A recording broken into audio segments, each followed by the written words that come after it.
Back, it's the Morning Woodward Show here on the Woodward Sports Network, and it is Thursday. Therefore, we have our good friend joining the program here, John Macaroon, the publisher of All Lions, and of course the host of the Detroit Sports Podcast, John Macaroon, the Doc. John, we're here. We survived. How are you doing this morning? And how fired up are you for this weekend? You're covering a team, John. I know you covered the dark ages, and now you're getting to a point now where, John, they're competing for an NFC championship. Yeah, I just said that. Yeah, it's wild. I'm excited. I'm amped up. Look, the Tampa Bay Buccaneers got to come into the mean, cold tundra.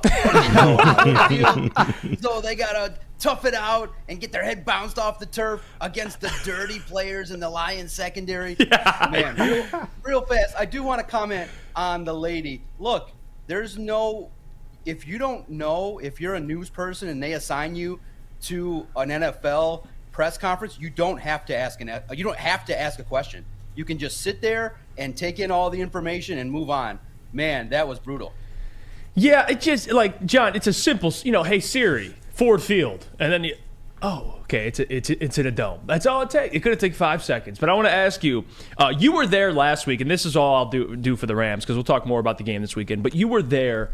What was the experience like just covering the game and obviously the emotions? I know like Darius Slay came out and said, how dare Detroit booze Matthew Stafford. John, and these guys are players. I got a lot of respect for them, but am I an idiot? Like it's a playoff environment in an atmosphere for a team that has not won in 30 years. Why the hell would we cheer for a guy that we don't want to play well? That doesn't make any sense.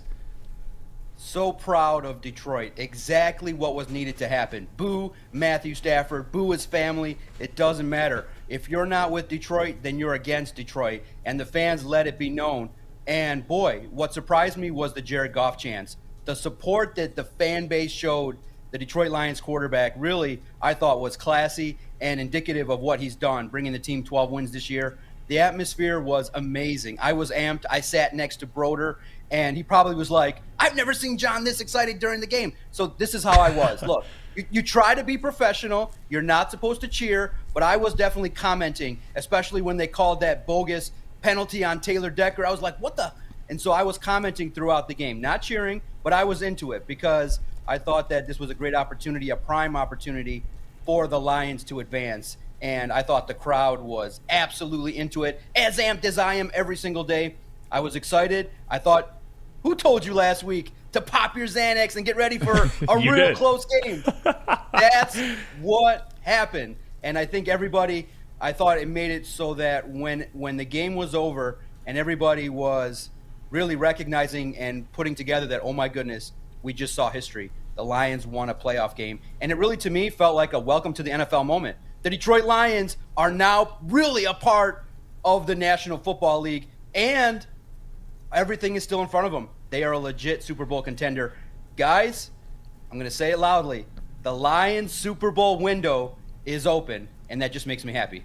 It's crazy to say that, too. And it truly is with who's left. I want to ask you, too, and I watch the mic'd up NFL. I love it. I watch every week they put it out. And you saw Matthew Stafford call Kirby Joseph a dirty player, and that's been like a thing that's been, that's been discussed.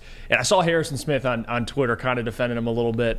That's how the NFL with the rules and that he tackled. That's how he has to tackle. Like there's no other way. I don't like it either. But to be fair, John, that's a clean hit. And Dan Campbell spoke about it. He's like, the only thing I would change is keep your head up, which even Dan supports it. Well, what do you make of the Kirby Joseph stuff? People calling him a dirty player when he's trying to do the best he can, and that's how the league is kind of permitted for guys to be tackled. There's nothing you can do about it. Listen, I don't give a flying F what Matthew Stafford thinks. He showed that he was soft before. Now you recognize again he came up short in a big game at Ford Field. This is Jared Goff's team, and I look at it like this. Dan Campbell walked to the podium day one. I was sitting there on that Zoom call waiting for the new head coach. What was he going to say? Steps up to the podium and drops a bomb on the NFL world. He's like, we're going to bite kneecaps, and on our way down, if you keep us down, hey, we're going to come back up and we're going to bite the other kneecap. So what does that mean? It means that this football team is going to be physical. If you've read All Lions, you've read that Aaron Glenn's theme for his defense is violence. So if you're a soft NFL fan and you're not down with the hits, then turn this off, because this house here at All Lions and me personally, I love the hits. Go for the knees, do what you got to do, upend people. Look, Kirby Joseph is not intentionally trying to harm another player. He's Right. got to make a living. He's got to deliver hits, or his contract will be null and void.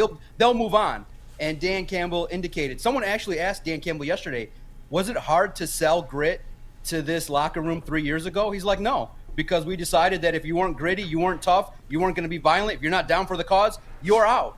So Matthew Stafford can take his comments and shove it, his whole family and their attention-seeking situation. Look, the Detroit Lions are a tough, gritty, old-school football team. And if you don't like it, tough shit.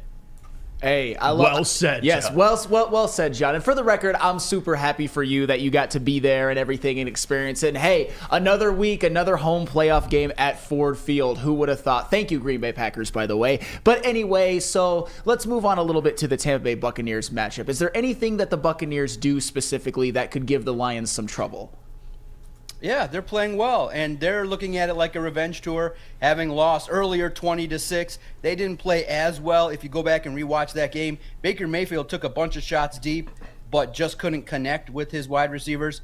But I'm confident. I think that the Detroit Lions, when you look at that past game, they were without Jonah Jackson, Jahmyr Gibbs, and David Montgomery. Gibbs was out, and then Montgomery gets hurt in that game. You recognize the Lions were limited and still won 20-6 on the road. This environment, man, I just think that Ford Field, I think the challenge has been laid by CD Deuce. He was asked, he's like, that Ford Field Sunday wasn't the loudest I've ever been around. So the challenge has been set, fans. Make it even so that CD Deuce can acknowledge that Ford Field is the loudest ever. I think that what Tampa Bay does well, clearly Godwin got off against the Lions. You realize Mike Evans and Baker Mayfield are playing better. They're probably riding high off of a victory against the Eagles at home. And you recognize Todd Bowles and what he's known for, that attacking defense. Obviously, they're going to try and execute and get after Jared Goff. It's going to be another competitive game. But in the end, I think that if you can, rattle Baker Mayfield, who, yes, is more mobile, but not lethal. And I just think that the Lions are riding high, and they know. Man, could you imagine? What I'm hoping for is that the Packers can, on Saturday, defeat the 49ers so that the Lions know that all roads lead through Detroit and potentially could have a third home playoff game. So I'm excited. I do think it's going to be a battle, but this one has the potential where the Lions' momentum really carries them. I think the Lions are going to play well. And, man, a playoff win should definitely give the Lions a lot of momentum to play against the Bucs. John, you mentioned CJ and Baker, and I know you saw the storyline there. CJ, talking a little bit of trash, and I personally, I like it. I love that there's a player on the Lions that does talk like that, because I think every team, everyone has their own personality. That's CJ Gardner-Johnson. He's real. That's who CJ is, and I honestly don't have an issue with it, because we know the type of player CJ is. This isn't like a rookie or a second-year player talking. This is a guy who's played in a lot of games, in postseason games, and he's played at a high level. What'd you make of the little back and forth there between CJ and Baker just before Sunday? Because personally, I like it. There's a chance, maybe you get a little bit in Baker's head and he starts overthinking. He wants to prove himself to be this quarterback. And, hey, I don't mind it at all, John. I actually love it. I love his attitude. No, absolutely not. I love it. Shit talkers love it. When you realize what CD Deuce brings, I think that you recognize that this is an individual that has confidence and has the swagger to back it up. That's what's so key, is that you saw the Sights and Sounds video. If you check it out, you see Aiden Hutchinson cheering, going, man, CD, you're a bad man, when he makes the breakup in the end zone.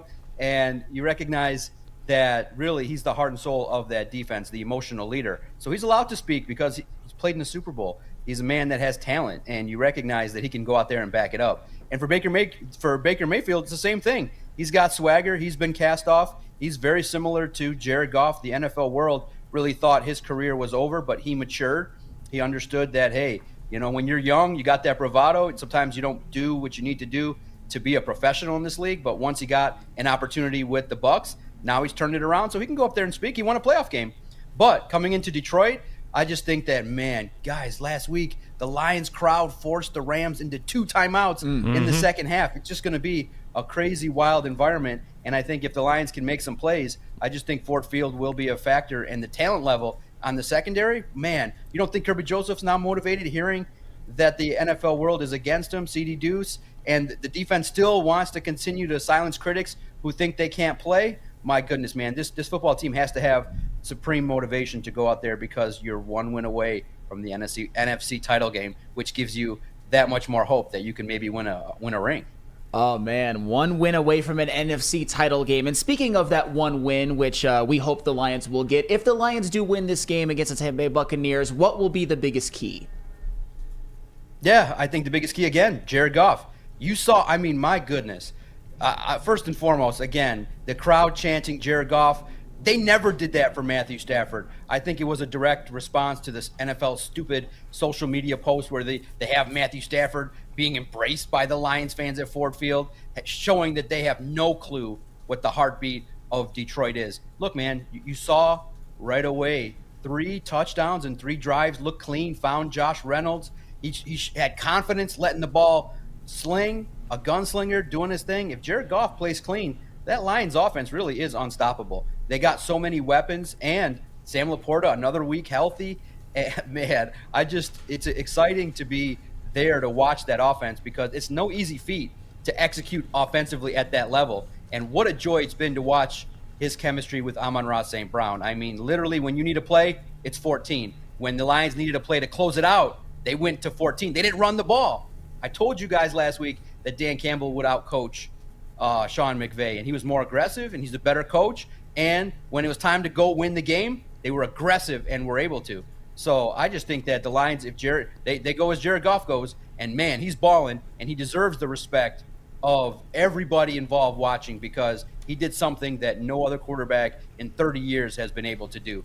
Props to Jared Goff.